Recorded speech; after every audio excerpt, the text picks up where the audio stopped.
अस्सलामुअलैकुम वीवर्स, इस उम्मीद के साथ कि आप सब खैरियत से होंगे। दुआ है पाक परवरदिगार से कि वो हमें हासदों के हसद और बुरे लोगों के शर से अपनी पनाह अता फरमाए, आमीन। वीवर्स, वैसे तो आपने सूजी का हलवा बहुत बार बनाया होगा, लेकिन अगर आप मेरे बताए गए इस तरीके को फॉलो करके हलवा बनाती हैं तो इंशाल्लाह आपका हलवा हर बार बहुत ही दानेदार और मज़ेदार सा बनकर तैयार होगा। तो चलिए जल्दी से बग़ैर इंतज़ार किए दानेदार हलवे की ये रेसिपी बनाना शुरू करते हैं।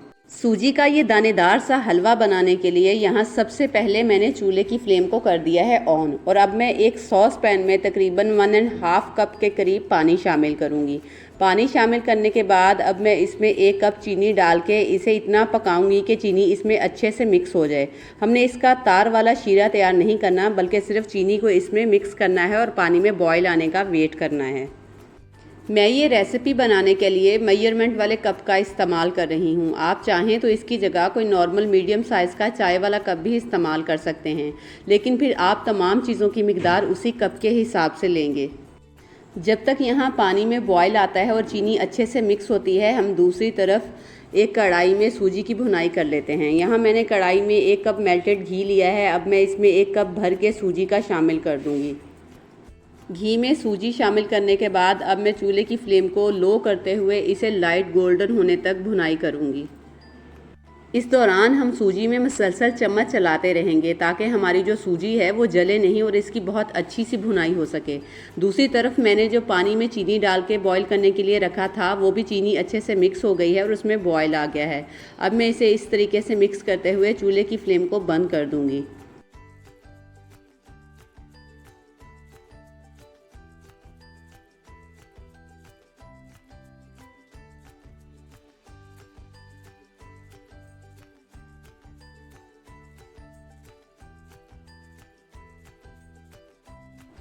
तकरीबन 3 से 4 मिनट तक बिल्कुल लो फ्लेम पर सूजी को भूनने के बाद अब इसमें एक प्यारा सा कलर आ चुका है और इसमें से एक बहुत प्यारी सी खुशबू आना शुरू हो गई है।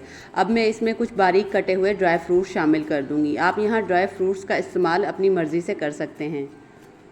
ड्राई फ्रूट्स शामिल करने के बाद अब मैं इन्हें तकरीबन सूजी के साथ 1 मिनट के लिए रोस्ट कर लूँगी। रोस्ट करने की वजह से हमारे जो ड्राई फ्रूट्स हैं इनमें एक बहुत मज़े का क्रंच आ जाएगा और ये खाने में बहुत ही मज़े के लगेंगे।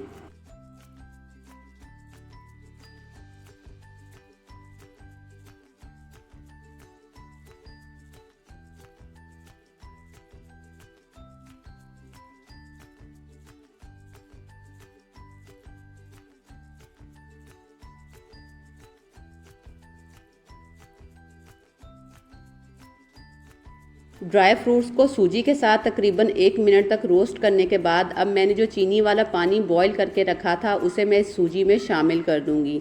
इसे शामिल करते वक्त मैं चूल्हे की फ्लेम को बिल्कुल बंद कर दूंगी। यहाँ इस बात का ख़ास ख्याल रहे कि पानी शामिल करने के दौरान हम चूल्हे की फ्लेम को बंद ही रखेंगे। पानी शामिल करने के बाद अब हम इसे इस तरीके से चम्मच के साथ अच्छे से मिक्स कर लेंगे। इस तरीके से अच्छे से मिक्स करने के बाद अब मैं इसे कवर करके तकरीबन 5 से 7 मिनट तक बिल्कुल दम वाली फ्लेम पर छोड़ दूंगी। इससे जो हमारी सूजी है वो बहुत ही दानेदार और मुलायम सी बनकर तैयार होगी।